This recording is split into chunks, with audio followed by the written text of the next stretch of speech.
Well, as we kiss the bye rounds goodbye, the Dockers respond and are knocking on the door of the top four. The Lions are officially back in the hunt. The Parent Giants need to find answers quickly, as does a 5-time All-Australian. Plus, a couple of stars fill the MRO heat. This is Access All Areas, thanks to Crypto.com.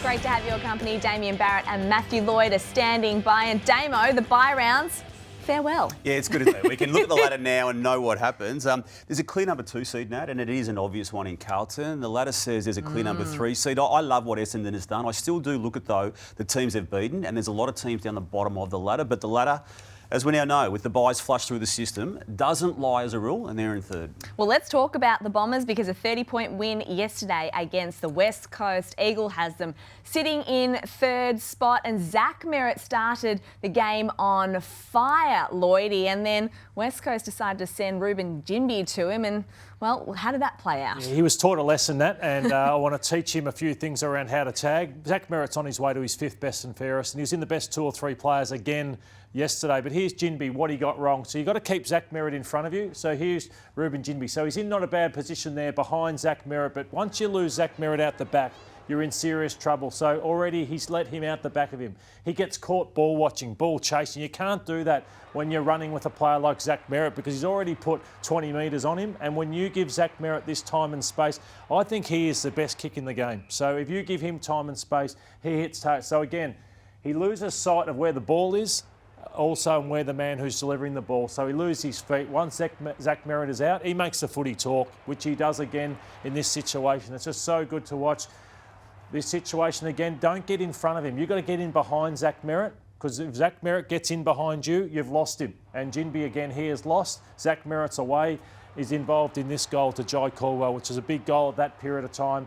And then this last one's the worst one for Ginbey. He just lost total concentration. So we're going down the ground for this one. Here he is.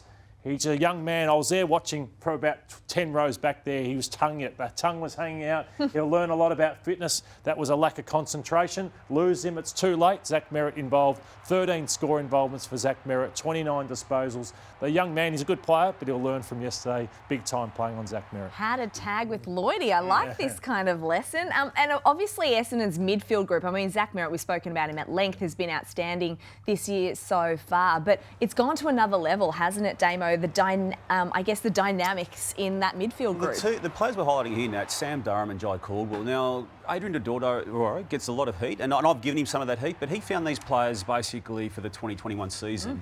Caldwell out of GWS in that particular trade period in 2020, and then that man on screen there, Durham, inside the season of 2021 in the mid-season draft. And they, arguably, are transforming this team as much as anyone this year. They're tough, they're good ball users, and you can just tell they're good club people. Yeah, being at the game yesterday, it took me back with those two, with how they played and how hard they were. I thought Durham was the best man on the ground with how he played the game, and they got belted by Port Adelaide in embarrassing fashion by that midfield. And then the next week, they put Durham and Caldwell into the centre bounce, put one on Bontempelli, put the other one on Liberatore, beat them both, won by 29 points, and the rest is history. And they've supported Zach Merrett really well, and it's changing of the guard for that Essendon midfield.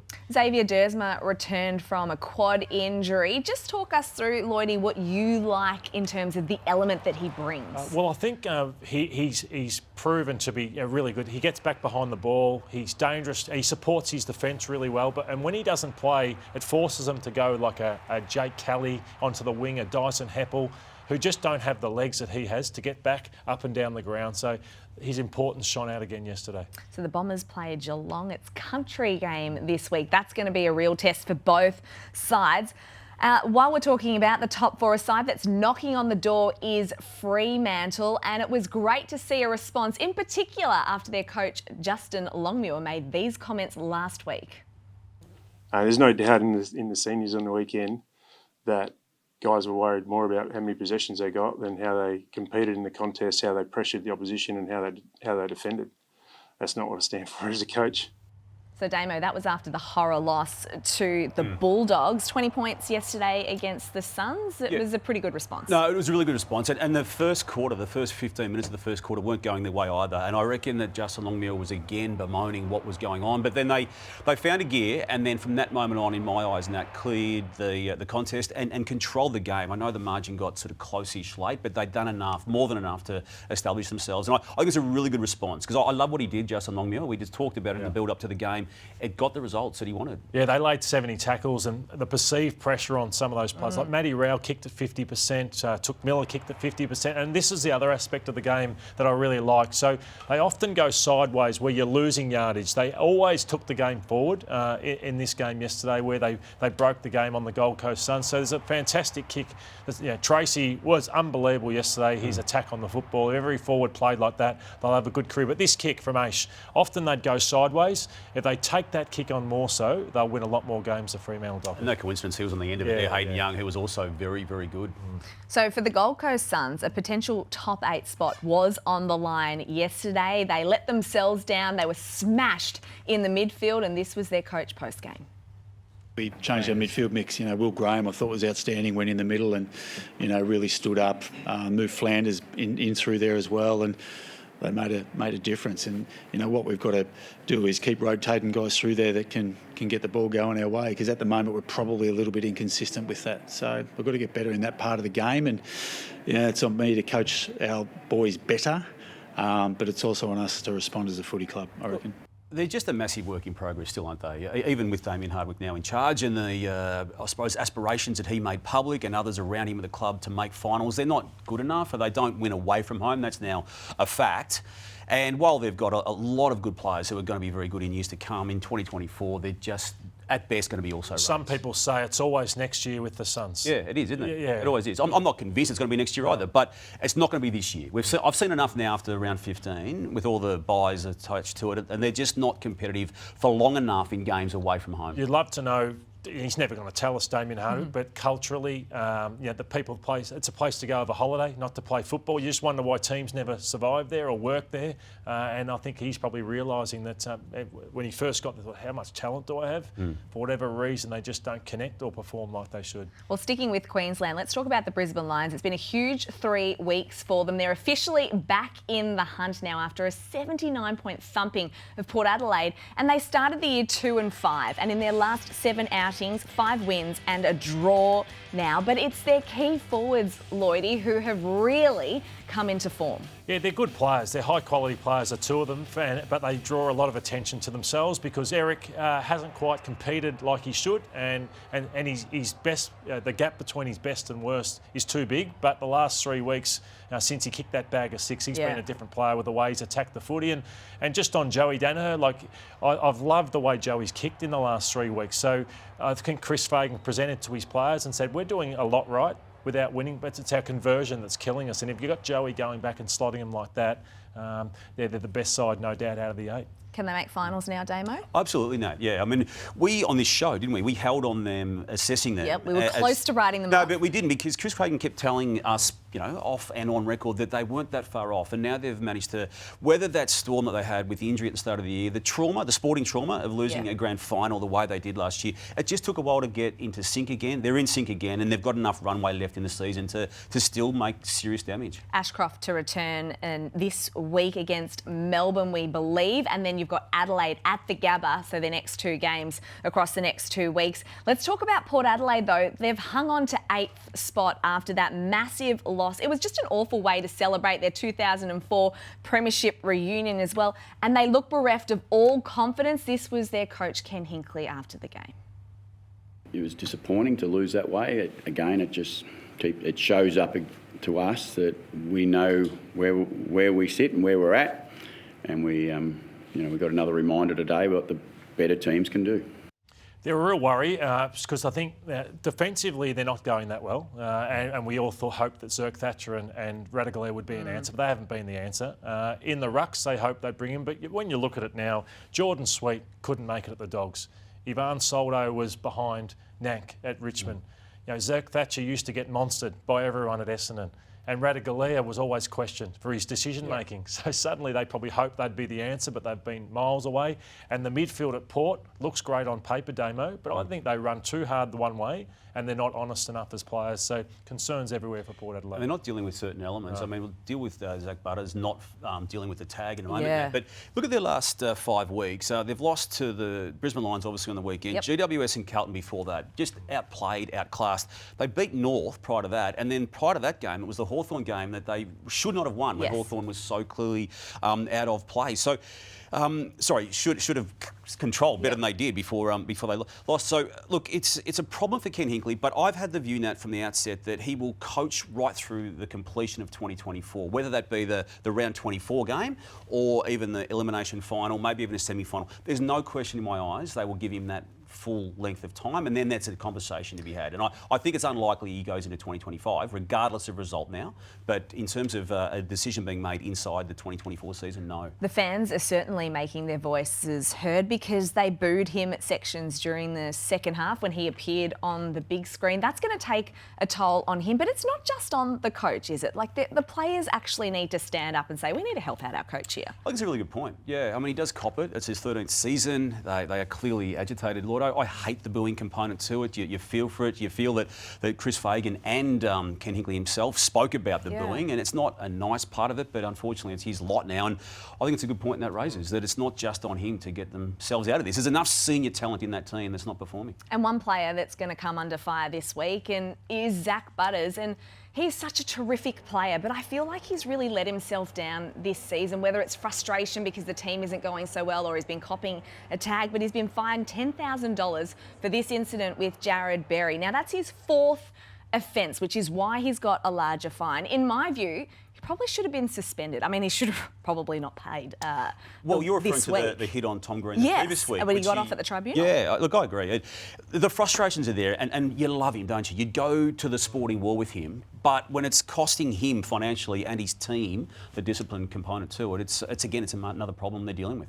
All right, let's talk about Carlton now, the 2nd seed in the competition. They are flying, and Lloydie, the way that they are playing, it's electric, and they really showcased their speed, didn't they, on Friday night against the Cats? Yeah, Michael Voss described it as a powerful performance, and that's the best way to describe what Carlton did. It was powerful, and what I wanted to show here was the doubts I have on them after they got spanked by Sydney at the SCG was they're just too quick. Warner and Goulden and Heaney, I just think apart from Sam Walsh, I worried that they just don't have the running capacity to go with Sydney. That may still be the case, but I liked what I saw from Carlton. They took the game forward. Often they'd look one-paced and pedestrian as a midfield, but they didn't on Friday night. Really nice problem to have too, with so many good players out of the team with injury, and Cherra's clearly the number one. Martin's there, Cottrell, even Motlop. Great situation to be in. And then you look at Carlton's midfield as well, and then there's Alex Cincotta, who's been playing lots of different roles. He's shut down the likes of Merritt, Butters, Miller, and now, of course, Tom Stewart. And these, we'll get to that in just a second, but these are some of the matchups, and we see that Tom Stewart and Alex Cincotta matchup there, which they won. But they managed to, I guess, have these little wins, didn't they, Lloyd? Absolutely, Nat. That's why I wanted to laud Michael Voss, because he's playing exceptionally well as his team, but he's taking the strengths away. And these are unheralded Blues that got the job done all night against the highly credentialed small forwards who got a hold of them earlier in the season. These young Myers and Close got a hold of them. But this is the big one, Damo. Tom Stewart, he got a hold of Pedler earlier in the year, and everyone said, oh, geez, Pedler didn't play that role well, but since then everyone's got him. Since that week. I mean, Matty Nix is onto something there. It didn't work for him personally or his club, but everyone else has taken heed of that. And they've this is a major problem now with Tom Stewart. As we know, 5 All-Australians in 7 completed seasons. He's nowhere near that team. I mean, he is borderline consideration to not be in the team itself. And I know that sounds drastic, but he's not playing, and he's costing them the drive that they've always had. How do you work through a tag like that? It's a good question you ask. And I look at Butters. The reason Butters is getting frustrated is he's getting tagged every week, and the others aren't going that well around him, so you just keep going after Butters. Whereas at Sydney, different players are blowing up all the time, which we're about to talk to. Whereas in his case, Zach Guthrie's fallen off the cliff a bit too. And then Kolodjasny's just going. Jack Henry's not the player because of the demise of Stewart. So Tom Stewart needs others to start improving, which will help his performance as well. But he's just got to keep flying for his marks. He's got to keep putting himself in positions that the opposition don't like to get in the way. To get him out of the back line? They tried in the last quarter, put him as a forward. We looked all at sea a little bit, but unfortunately that's the only role he seems to be the best at.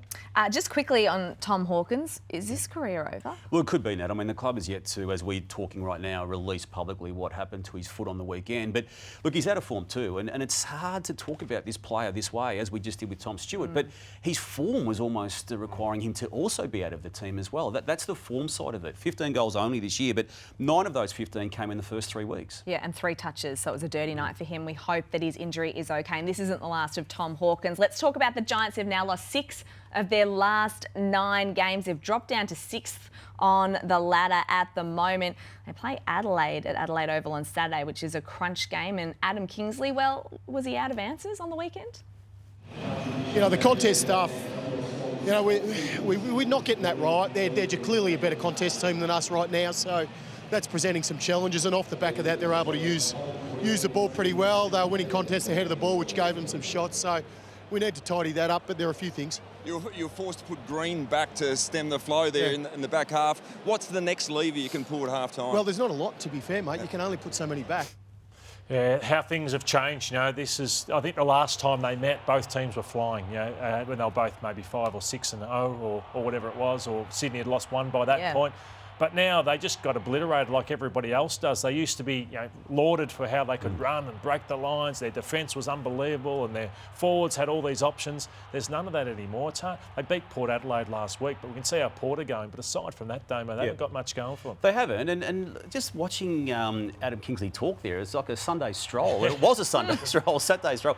With a 40-point deficit, he's gone from crunching stress balls to waxing lyrical with Lynchy at half-time with a 40-point margin. Frustrated to me, don't they? Hey, when we talk about Sydney, we always talk about the big stars, Isaac Heaney, the Chad Yorman, Damo. But what about James Rowbottom? I think he needs a little bit more credit, Lloydie, because he had a career-best game with 32 touches. Look at the stats there. Yeah, internally, he'd been getting a lot of credit for what he does. He's one of the greatest tacklers, great tacklers in our game. 32 disposals, and they even put him to Tom Green at one point to shut down Tom Green, and he not only did that, but won plenty of the ball himself. So he's a fantastic player, and they draft certain types. Yeah. Kinnear beats them, like Luke Parker's, James Rowbottoms, and they get great. They do. And without him doing what he's done his whole career, and particularly this year, those other big 3 aren't doing what they're doing. It sets it up. All right, let's talk about Melbourne, because 70 points against the 18th team probably isn't good enough. It was an unconvincing victory. I mean, North Melbourne were very good as well, Lloydie, but what do you need to see from the D's moving forward? This play, which you see so rarely, so they frustrate me so much as a team, and I feel like I'm a broken record with them. They just don't take risks. I think Simon Goodwin is too safe as a coach. And if they don't, they might play in a final if they're lucky the way they're going. But they've got to give up something. You know, Stephen May's brilliant, Jake Lever's brilliant. But aside from that, they're very safe with ball in hand. And unless that changes, that was one-off though. They turned north. They didn't score in the last quarter against the 18th place North Melbourne. That says where they're at. It's a crunch game for them too against Brisbane at the Gabba this weekend. Stephen May, Damo, has been fined $1,800 for staging. What did you make of this? I'm glad the AFL came out pretty strongly, Nat, and the strength of the statement they made was in the fact that they did fine him for staging. And to me, you couldn't walk past that. Now, again, I'm not going to hang Stephen May for it. He did it in the spur of the moment, but the whole tackling debate and the crackdown on the way it's adjudicated by umpires is because of their head. And Stephen May created a situation that just wasn't there, and I'm really glad that they made that statement. Our Crypto.com bold play this week goes to a debutant for the D's in Kynan Brown. He came on as the sub, fresh legs, and he's run down Nick Larkey, which was a really pivotal moment in the game, about 90 seconds left on the clock. And you love to see that, don't you? You do, and I hate the sub rule. The poor kid debuts, and he waits till, I think he got on at the 10 minutes to go in the last quarter, so it's a shocking rule. Let's hope it's gone at the end of the year. Nick Larkey, goalless again for the second time. Well, it's only the second time this season, but are you seeing some frustration? Oh, he is, and he hasn't got the support up there, Nat. We've had Cam Zurhaar, having a good fortnight, but not a good 13 weeks prior to that, or 12 matches prior to that. So, look, it's an issue with them. They need some support there, and Zurhaar's got a decision to make whether he stays or goes. And if he keeps playing like he has the past fortnight, he's worth $1 million now. If he's in the previous 10 weeks, he's worth maybe half that. I think I know the answer to this, but light at the end of the tunnel for Roos fans? Oh, well, it's brighter, but they still lost the game of footy. I mean, Melbourne was so gettable, and yet again they lost. I'm trying to get something positive out of him about North Melbourne. All right, time for the Crypto.com tipping leaderboard, and there's something positive for you, Damian. You're still in the lead, and I don't know what I was thinking tipping Port Adelaide, quite frankly, so that's on me. That is all we have time for on Access All Areas. Thank you so much for joining us. We'll see you again next Monday.